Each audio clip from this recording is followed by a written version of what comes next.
योहानाचं शुभवर्तमान अध्याय 11 वचन 25 ते 27 मी वाचतो, सर्वांनी लक्ष द्या। येशूने तिला म्हटले, पुनरुत्थान व जीवन मीच आहे। जो माझ्यावर विश्वास ठेवतो तो मेला असला तरी जगेल, आणि जिवंत असलेला प्रत्येक जण जो माझ्यावर विश्वास ठेवतो तो कधीही मरणार नाही। हे तू खरे मानतेस काय? ती त्याला म्हणाली, होय प्रभुजी, जगात येणारा जो देवाचा पुत्र ख्रिस्त तो आपणच आहात असा मी विश्वास धरला आहे। Hallelujah, hallelujah, hallelujah, hallelujah, hallelujah, hallelujah, hallelujah. प्रभू येशू ख्रिस्त मार्थेला सांगत आहे की पुनरुत्थान व जीवन मीच आहे। जो कोणी माझ्यावर विश्वास ठेवतो तो मेला असला तरी जगेल, आणि जो कोणी जिवंत असलेला माझ्यावर विश्वास ठेवतो तो कधीही मरणार नाही। हे तू खरं मानतेस काय? असा तू विश्वास धरतेस काय? तेव्हा ती म्हणते, होय, मी विश्वास धरते की देवापासून असलेला जो ख्रिस्त आहे, देवाचा जो पुत्र आहे, ते तुम्हीच आहात असा मी विश्वास धरलेला आहे। येशू ख्रिस्ताने स्वतःची एक स्पष्ट ओळख या वचनामध्ये सांगून दिलेली आहे। तो म्हणतो, मी पुनरुत्थान आहे आणि मी जीवन आहे। पुनरुत्थान म्हणजे मेल्यानंतरची सुद्धा जिवंत असण्याची ताकद बाळगणारा, त्याला पुनरुत्थित म्हणतात, आणि तो येशू आहे। येशूने केवळ हे फक्त शब्द बोलले नव्हे, हे फक्त बायबलची एक जागा भरायची होती किंवा बायबलमध्ये एखादं पान वाढवायचं होतं म्हणून ते बोलले गेलेले शब्द नव्हे, हे अस्सल आहेत। येशू फक्त बोलला आणि तो विसरून गेला असं नव्हे। येशू जे बोलला ते आज सुद्धा जिवंत आहे।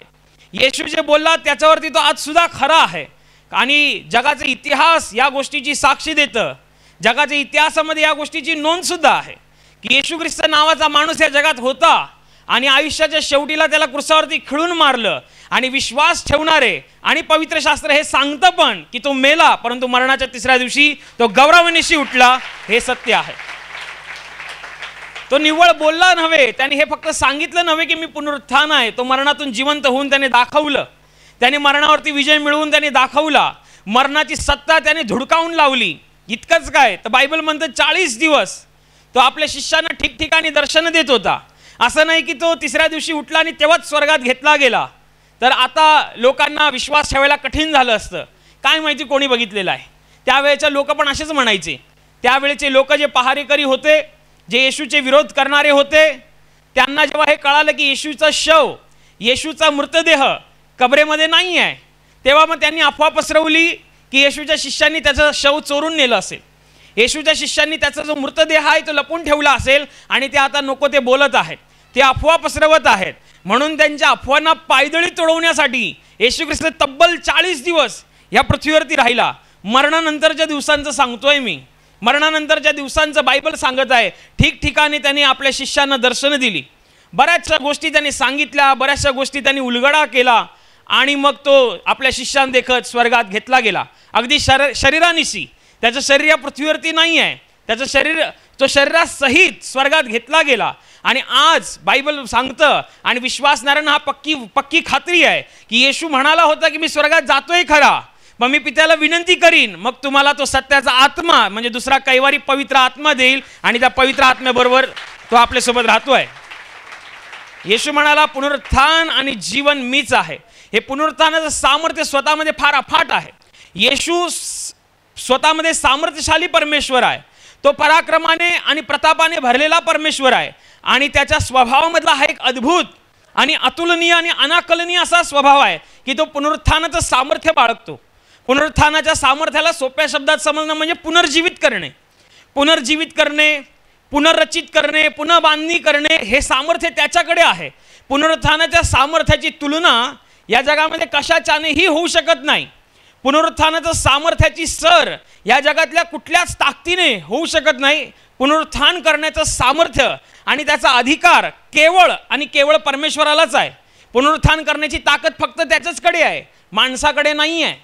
पुनरुत्थानाचं सामर्थ्य सांगण्याचं तुम्हाला सांगतो मी, 8x4चा एक प्लाय असतो, आपल्याकडे सुतारकाम करणारी लोक आहेत, 8x4चा एक प्लाय असतो. त्या प्लायला घेऊन मी एखाद्या सुतारकाम करणाऱ्या माणसाकडे गेलो, त्याला सांगितलं मला याचा 2x2चा लांबी रुंदी 2x2 फूट आणि उंची पण 2 फूट, मला याचा बॉक्स बनवून दे. तो देणार बनवून. तो आपले सगळे हत्यारं घेणार, करवत बिरवत घेणार, धडाधड कापणार, इकडून तिकडून खेळ ठोकणार, वाटलं तर स्वतःकडचा सनमाईक पण लावून देईल, काय प्रॉब्लेम नाही आहे, एकदम सुशोभित. त्याने ते करून दिलं. हे त्याच्या आवाक्यात होतं, हे त्याच्या ताकदीमध्ये होतं, हे त्याच्या बुद्धी कौशल्यात होतं.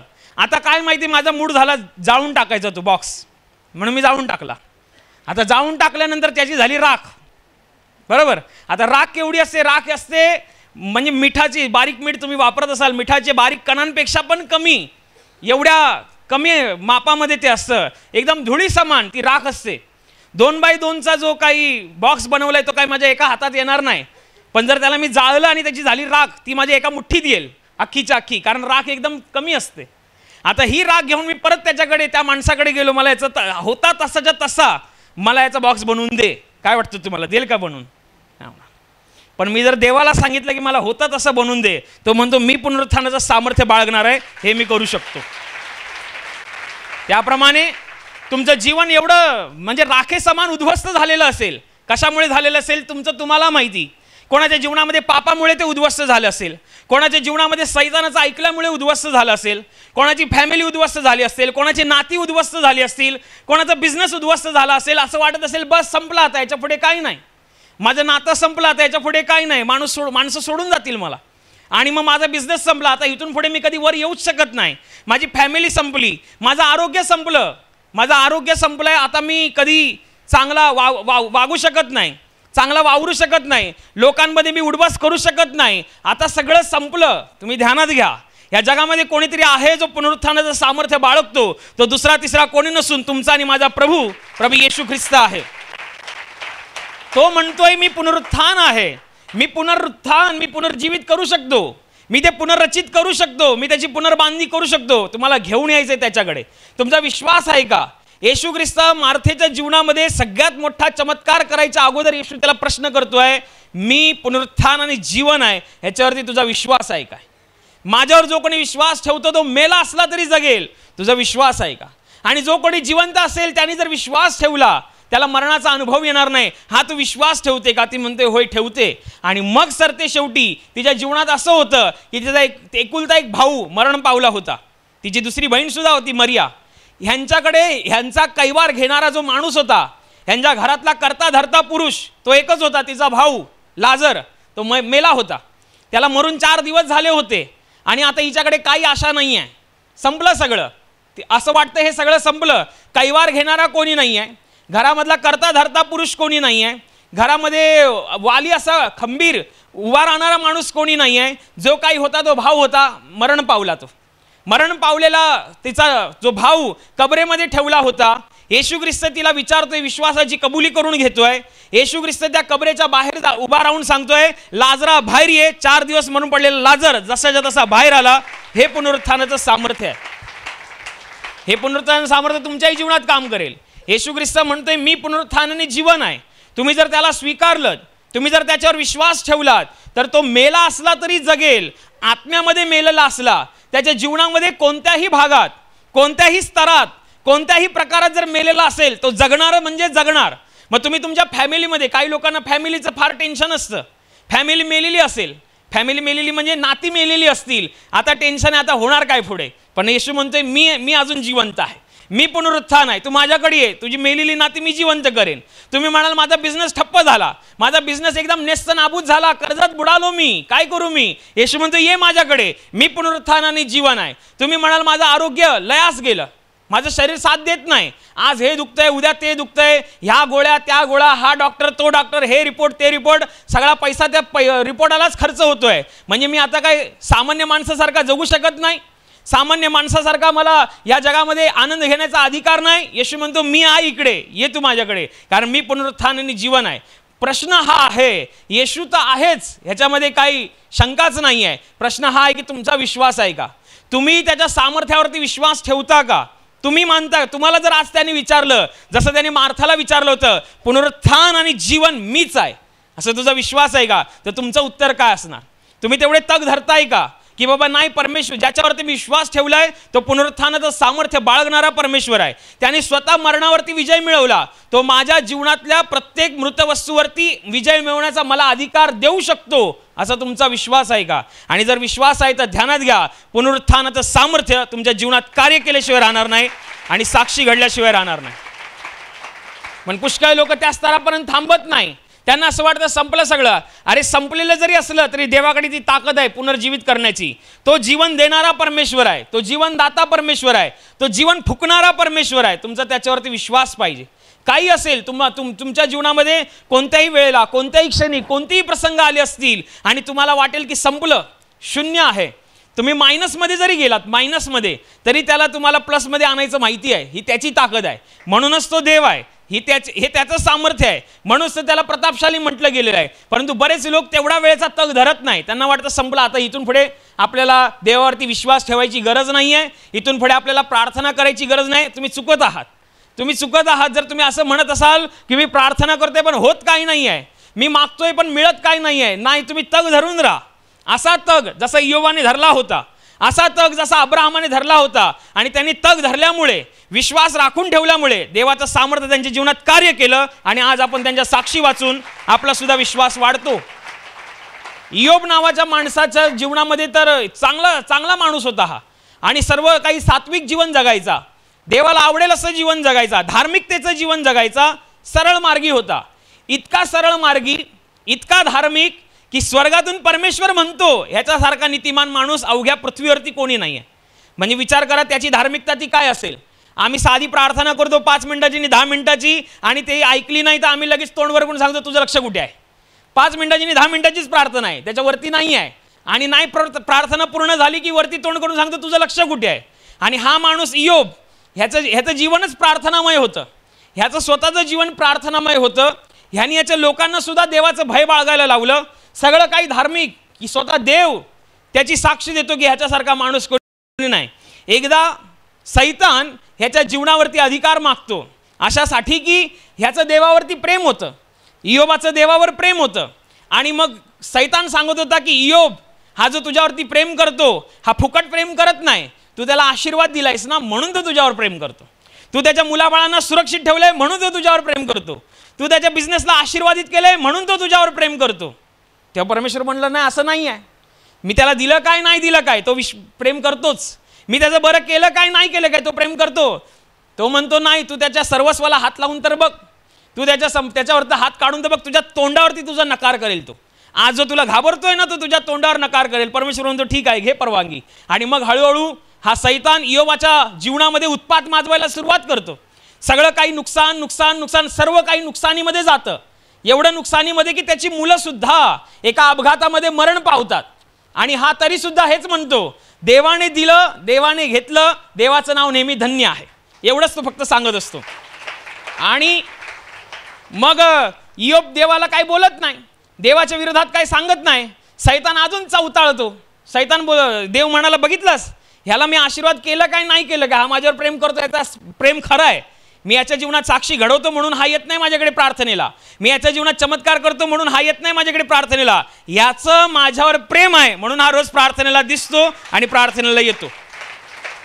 आणि मग सैतान म्हणतो की असं नाही, तू त्याच्या प्राणाला हात लावून तर बघ.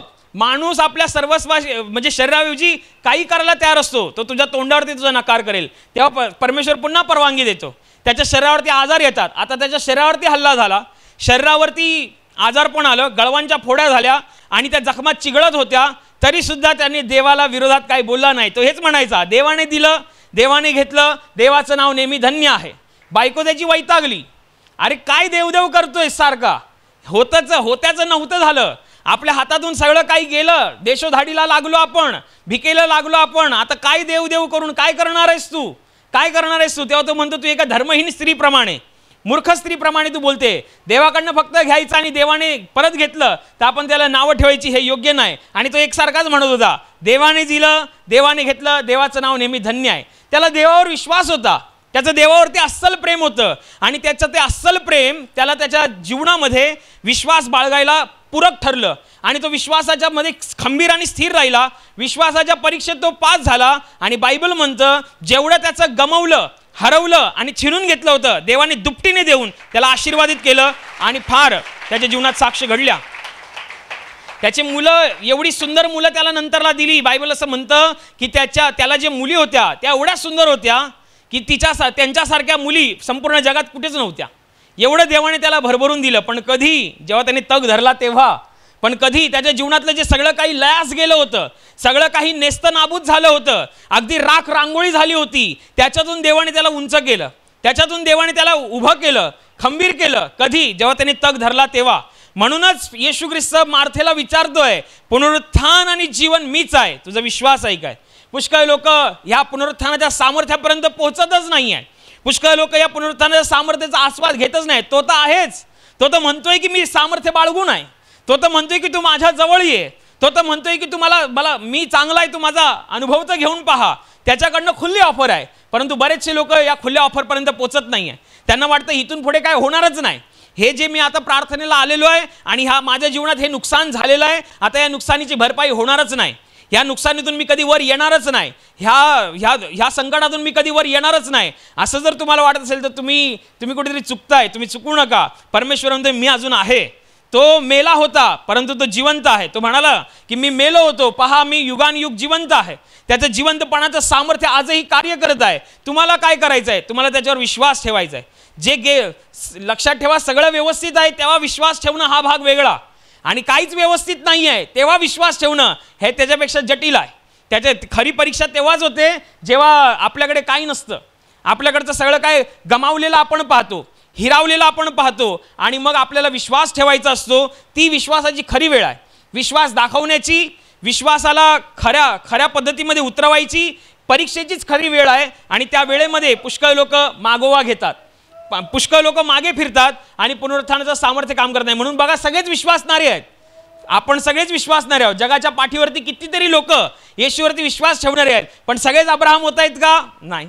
सगळेच योब होत आहेत का? नाही. का नाही होत आहेत? कारण ते तेवढा तग धरत नाही आहे, ते तेवढा विश्वासाला राखून ठेवत नाही आहेत, परमेश्वराच्या पुनरुत्थानाच्या सामर्थ्याच्या चरमसीमेपर्यंत पोचतच नाही आहे. त्यांना असं वाटतं थोडंसं दुःख आलं, थोडंसं संकट आलं, थोडंसं शक्तीच्या पलीकडचं गेलं, थोडंसं असह्य वाटायला लागलं की कुठेतरी लोक कुरकुर करायला लागतात, देवाविषयी बोलायला लागतात, देवाच्या वचनांविषयी, त्याच्या सामर्थ्याविषयी शंका बाळगायला लागतात, आणि मग त्यांच्या जीवनात काम व्हायचं थांबतं. येशू ख्रिस्त इथपर्यंत म्हणाला, प्रार्थना करून तुम्ही जे काही मागता ते तुम्हाला मिळालंच आहे असा विश्वास धरा, म्हणजे ते तुम्हाला मिळेल. तुम्ही विश्वास बाळगा. जे काही तुमचं नेस्तनाबूत झालेलं आहे, जे काही तुम्हाला असं वाटतं की हे राख रांगोळी झालेलं आहे, इथून पुढे काहीही होणार नाही असं जिथे तुम्हाला वाटतंय, ती सगळीच्या सगळी परिस्थिती येशूच्या समोर घेऊन या आणि येशूला सांगा, तुझ्या पुनरुत्थानाचं सामर्थ्य ह्याच्यावरती उतरव. ते जिवंत झाल्याशिवाय राहणार नाही आणि तुमच्या जीवनात साक्ष घडल्याशिवाय राहणार नाही. असं पाहिजे. काही नसताना सुद्धा देव काम करू शकतो. तुम्हाला असं वाटत असेल ह्याच्यातनं थोडी होणार आहे, ह्याच्यातनं थोडी होणार आहे. ज्या वेळेला याईराची मुलगी 12 वर्षाची होती, आजाराने मृत्यूशय्येवरती होती, तेव्हा याईर येशूला बोलवायला आला. याईराचा येशूवर विश्वास होता की येशू माझ्या घरी येईल आणि तो तिच्या डोक्यावर हात ठेवेल, माझी मुलगी बरी होईल, आणि म्हणून तो येशूला बोलवायला येतो, येशूला विनंती करतो. तेवढ्यात याईराच्या घरची माणसं जी तिकडे आली होती, गोळा झाली होती, ती लोक येऊन याईराला सांगतात की येशूला घरी बोलवू नका, आता येशूला बोलवून काही उपयोग नाही आहे, तुमची मुलगी मेली.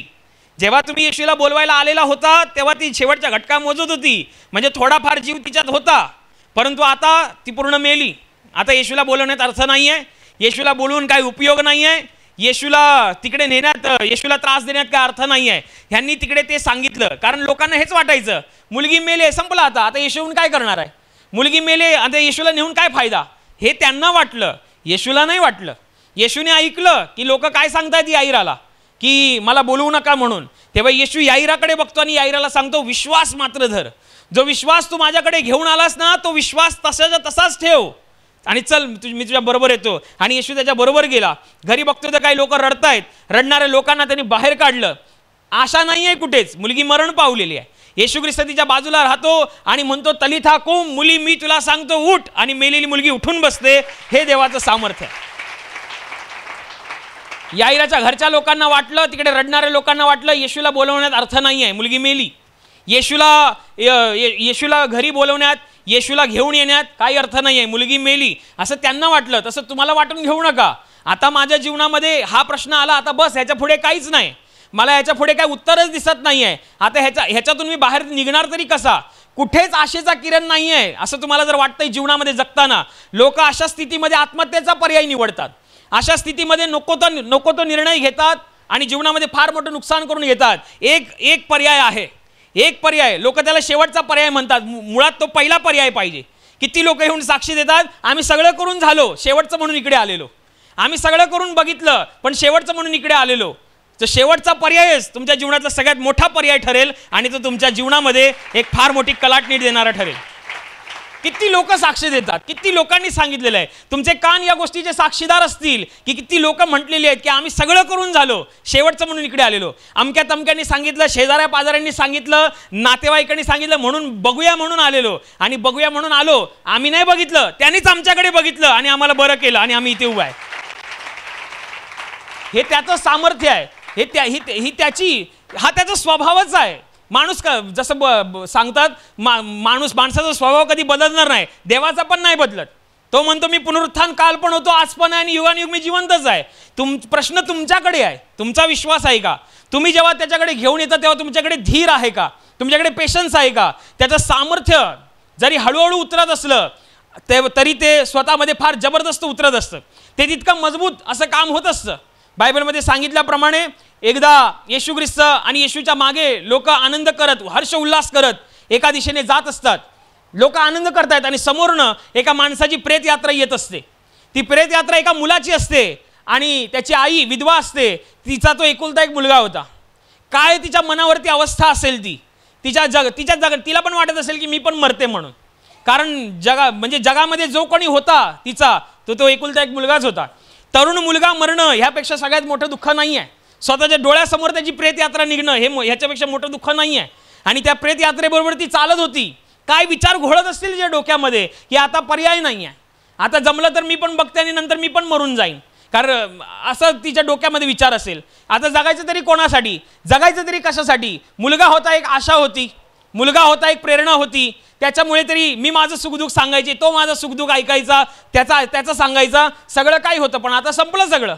पण ती हे विसरली होती, तिला हे माहिती नव्हतं की समोरनं जो येतोय तो येशू आहे. येशूने तिचं दुःख पाहिलं आणि तुम्हाला माहिती आहे, येशू तिच्याकडे गेला आणि तिला म्हणाला, बाई रडू नकोस. येशूने तिला हे नाही विचारलं की मी कोण आहे, तुझा विश्वास आहे का? येशूला माहिती होती की ही जगात एकटी आहे, ही जगात एकटी आहे, हिचा वाली कोणी नाही आहे आणि ज्याचं कोण नसतं त्याचा देव असतो हेच दाखवण्यासाठी येशू पुढ्यातून गेला होता. तो पुढ्यातून गेला, त्यांनी हे विचारायला पाठवलं नाही कोणाची प्रेत यात्रा जाते बघा, कोण काय आहे बघा, त्याचं नातेवाईकांचं विचारा काय आहे, नाही तो स्वतःहून पुढे गेला. त्याने स्वतःहून सांगितलं, बाई रडू नकोस. आणि मग तिरडीच्या जवळ गेला, तिरडीला हात लावला, म्हणाला, मुला मी सांगतो उठ. आणि तो मेलेला मुलगा तिरडीवरतीच उठून बसला. एका क्षणामध्ये तिच्या हृदयातली आशा जी मरण पावली होती, एका क्षणात, एकाच मुवमेंटवरती, फक्त एक स्पर्श लावायला किती वेळ लागतोय? 10 सेकंद लागले असतील. येशू तिला म्हणाला, बाई रडू नकोस. एवढं बोलून तर तिकडे गेला, 1 मिनिट पण नाही लागला असेल. अर्ध्या मिनिटामध्ये तिची मेलेली आशा येशूने जिवंत करून दाखवली. अर्ध्या मिनिटामध्ये तिच्या जगण्याची आशा येशूने जिवंत करून दाखवली. तिला तर हेच वाटलं असणार की मी मरते, मी पण मरणार, आता मला काय, मला कोणाचं सुखदुःख आहे, मला कोणाचं काय पडलेलं आहे, आता कोणासाठी जगून फायदा आहे, कोणासाठी कमवायचं, कोणासाठी गोळा करून ठेवायचं, होता तो नव्हता, माझा तरुण मुलगा मरण पावलाय. एवढं सगळं असताना सुद्धा एका चुटकीसरशी येशूने तिच्या जीवनामध्ये एक नवी उमेद आणून दिली, एक नवा उत्साह, एक नवी प्रेरणा तिच्या जीवनात भरली, नवा आनंद. तिच्या काय आनंद असेल तो, की ज्या मुलाला मी प्रेत यात्रा घेऊन चाललेली आहे कबरेच्या दिशेने, तोच मुलगा मी तिरडीवरती उठलेला बघते. तिचा आनंद कुठल्या स्तरावरचा असेल तुम्ही सांगू शकत नाही ना, मला ते सांगता येणार आहे. पण एका स्पर्शाने, परमेश्वराच्या एका मुवमेंटने तिचं सगळं जीवन बदलून गेलं. तोच स्पर्श, तीच मुवमेंट देव तुमच्याही जीवनात करायला तयार आहे, पण तुमचा विश्वास पाहिजे. त्या मार्थेने जसं कबूल केलं, मी विश्वास ठेवते तूच पुनरुत्थान आणि जीवन आहेस, मी विश्वास ठेवते की देवापासून आलेला जो पुत्र ख्रिस्त आहे तो तूच आहे, असा तुमचा विश्वास पाहिजे. जर तुम्ही असा विश्वास बाळगाल तरच ते होईल. नाहीतर तुम्हाला हे सामर्थ्य, नाहीतर असं व्हाल की नदीच्या बाजूला होतो पण तहानेने व्याकुळ होऊन मी मेलो. हा फॉल्ट कोणाचा नदीचा नाही आहे, नदी व्हायचं कामच करते, ते तिचं कामच आहे वाहनं. तुम्ही तहानेने मेलात तर तुमचा फॉल्ट आहे की तुम्ही वाकून पाणी नाही प्यालात. तुम्ही तहानेने मेलात तर तुमचा फॉल्ट आहे की तुम्ही आपली ओंजळी नाही पुढे केलात, हा तुमचा फॉल्ट आहे. तुम्ही म्हणाल नाही, ती नदी अशी जायची सोडून अशी येऊन अशी जायला पाहिजे. तो जर देवाचा पुत्र आहे तर त्यांनी माझ्याकडे यायला पाहिजे. त्याला जर एवढीच काळजी आहे माझी तर त्यांनी माझ्याकडेच यायला पाहिजे. तर माझं तुम्हाला प्रांजस आलंय, तू घरीच राहा.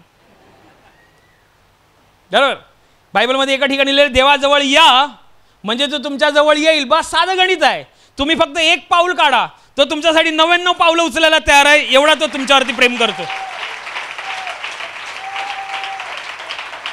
एवढा तो तुमच्यावरती, तो प्रेमाचा सागर आहे. त्याच्या प्रेमाला चरमसीमा नाही आहे, त्याच्या प्रेमाला मर्यादा नाही आहे. तो किती सहन करतो, तो किती, तुम्हाला कसं सांगू, कल्पना नाही. त्याच्या सहनशक्तीची कल्पना आहे. विचार करा, तुम्ही तुमच्या जवळची माणसं, तुमच्यावरती प्रेम करणारी माणसं, रोज एक गोष्ट त्यांना सांगत राहा. रोज, आज असं झालं, माझं तसं झालं, तुला माहिती आहे काल असं झालं, तुला माहिती आहे परवा तसं झालं, तुला माहिती आहे 4 दिवसा अगोदर असं झालं. लोक तुम्हाला कंटाळतील. काय रोज रोज याचं तेच हा आला, आता आहे ना, हा हेच बोलणार, ह्याला काही दुसरं कामच नाही आहे. विचार करा, तुम्ही रोज 30 प्रार्थना करताय तरी तो कान लावून ऐकतो. रोज तुम्ही तेच रडगाणं करताय तरी तो कान लावून ऐकतो. तो काय बोलतो, मी तुझ्यावरती प्रेम करतो. एक वेळ तुझी आई तुला विसरेल पण मी तुला विसरणार नाही. मी डोळ्यातल्या भावलीप्रमाणे तुला जपतो. हे देवाचं वचन आहे. तो डोळ्यातल्या भावनीप्रमाणे जपतो. एवढं त्याच्याकडनं सगळी खुली ऑफर आहे. आपल्याला काय करायचं, आपल्याला विश्वास दाखवायचा, आपल्याला देवासमोर धीर धरायचा आहे. जेवढा आपण विश्वास ठेवणार, धीर धरणार, तर आपल्या जीवनामध्ये देवाचं हे सामर्थ्य काम करणार. नाही तर तुम्ही रोज याल, रोज निघून जाल, पण सामर्थ्यावरती विश्वासच ठेवला नाहीत आणि विश्वासाला कार्य करायला वेळच दिला नाहीत, तर तुम्ही रिकामे राहाल. जसं मी तुम्हाला सांगितलं की नदी वाहते, नदीचं काम करते, पण तुम्ही तहानेने व्याकुळ होऊन मेलात तर फॉल्ट तुमचा आहे ना की नदीचा. ती तिचं काम करते. तुम्ही प्रार्थनेत येताय, तुम्ही येशूचं सामर्थ्य पाहिलेलं आहे, ऐकलेलं आहे, तुम्हाला तुमच्या हृदयात ही पक्की खात्री झाली आहे की येशू आमच्यासाठी मरण पावला, हे खरं आहे, आमच्यासाठी तो गाडला गेला आणि मरणाच्या 3ऱ्या दिवशी तो उठला. हा तुमचा विश्वास आहे. त्या विश्वासावरती ठाम राहा, स्थिर राहा आणि त्या विश्वासाला कार्य करू द्या. पुष्कळ लोकांचं ह्याच्यात गडबड होते. विश्वास ठेवतात खरे, परंतु विश्वासाला काम करायला वेळ देत नाही. त्यांना असं वाटतं काल मी ठेवलं, आज व्हायला पाहिजे. होणार, ते पण होणार, पण तेवढा तुमचा विश्वास पाहिजे, तेवढे तुमची डेअरिंग पाहिजे. जसं ते येशू ख्रिस्त भर लोकसमुदायाच्या मध्ये उभा होता, हजारो लोकांची गर्दी होती, सगळेच्या सगळे लोक बरे व्हायला आले होते आणि त्याच्यामध्ये ती एक रक्तस्रावी स्त्री होती, ती पण बरी व्हायला आली होती. पण एवढी गर्दी बघून ती मागे हटली नाही. बापरे, एवढी गर्दी, आता काय करू मी. तो देवाचा पुत्र असेल, त्याला जर सगळंच माहिती असेल तर त्यांनी माझ्या घरी येऊन मला बरं करावं, कारण मी एवढी कमजोर आहे, मी अशक्त आहे, मला काय त्याच्या गर्दीत शिरता येणार नाही. तिने काय विचार केला नाही. ते हिंदीमध्ये चांगला शब्द आहे, आव देखा ना ताव. घुसली ती गर्दीमध्ये, कसं बसं करत येशू ख्रिस्ताच्या कपड्याच्या गोंड्याला स्पर्श केला. ज्या वेळेला स्पर्श केला त्याच वेळेला ती पूर्णपणे बरी झाली. तिने तग धरला, तिने विश्वास ठेवला आणि म्हणून जागच्या जागी ती बरी झाली. लोक जागच्या जागी पण बरे होतात, पण विश्वासाची पण ती लेवल लागते. नाहीतर तुम्ही म्हणाल मी प्रार्थनेला येतो आणि स्तुतिआराधना घेऊन घरी जातो, असं म्हणाल तर नाही चालणार. तुम्हाला प्रार्थना केली पाहिजे.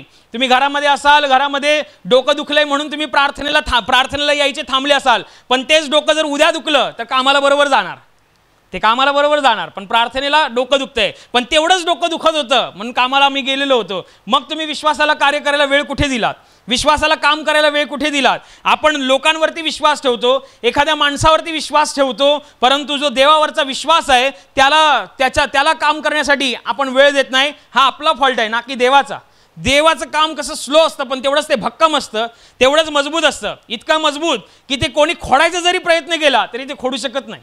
बायबलमध्ये असं किती लोकांची उदाहरणं दिलेली आहेत. वर्षानुवर्ष बायबल वाचली जात आहेत. आपल्या अगोदर किती पिढ्या होऊन गेल्या असतील आणि किती पिढ्या येणार असतील, ते सगळे लोक बायबलमधल्या ह्या लोकांची गोष्टी वाचणार का, कारण त्यांच्याद्वारे देवाने बरंच काही आपल्याला सांगितलं, बरंच काही शिकवलं. त्यांची जीवनं आपल्याला बरंच काही सांगतात आणि शिकवतात आणि आपल्याला फार मोठी प्रेरणा देतात. म्हणून आजच्या या विशेष दिवशी जे पुनरुत्थानाचं सामर्थ्याच्या दिनी आपण जे विशेषरित्या एकत्रित झालेलो आहोत, ते आपण आपल्या जीवनामध्ये ज्या काही गोष्टी मेलेल्या आहेत त्या देवाजवळ नेऊन त्याच्यावरती देवाचं सामर्थ्य काम करावं, कार्य करावं अशी प्रार्थना करा आणि कार्य करायला वेळ द्या. म्हणजे एक दिवस ते सामर्थ्य तुमच्या जीवनात कार्य करून एक दिवस तुम्ही पुनरुत्थानाची साक्ष द्याल आणि हे सामर्थ्य आपल्या जीवनामध्ये कार्य करावं. म्हणून सर्व मिळून प्रार्थना करू. Hallelujah, hallelujah, hallelujah. आणि आता प्रार्थना करण्याची वेळ आहे. प्रभू येशू म्हणाला, माझ्या नावाने तुम्ही पित्याजवळ जे काही मागाल ते तुम्हाला परमेश्वराच्या गौरवाकरिता देण्यात येईल. होय, त्याचं वचन हेच सत्य आहे. त्याचं वचन तो पूर्ण करणं जाणतो. तो आपल्या वचनांना पूर्ण करण्याचं सामर्थ्य बाळगतो. म्हणून त्याच्या वचनावर, त्याच्या सामर्थ्यावर विश्वास ठेवून आपण सर्व मिळून प्रार्थना करत आहोत. म्हणून तुमच्या ज्या भागाला आजार आहे त्या भागावर हात ठेवा. तिथे हात ठेवणं शक्य नसेल तर आपल्या छातीवर हात ठेवा. तुमच्या जीवनातील आणि शरीरातील प्रत्येक दुःख, संकट आणि आजार प्रभू येशूच्या पवित्र नावाने या क्षणाला नष्ट होत. तुमच्या जीवनातील बंधनं आणि श्राप प्रभू येशूने वाहिलेल्या त्याच्या पवित्र रक्ताद्वारे या क्षणाला तुटून जावत. तुमच्या जीवनातील समस्या आणि सैतानाचा भयावह अंधार प्रभू येशू ख्रिस्ताच्या दिव्य आणि पवित्र प्रकाशामध्ये पूर्णपणे नष्ट होत. तुमच्यावर, तुमच्या कुटुंबावर प्रभू येशू ख्रिस्ताचे महान आशीर्वाद येऊ. आमेन.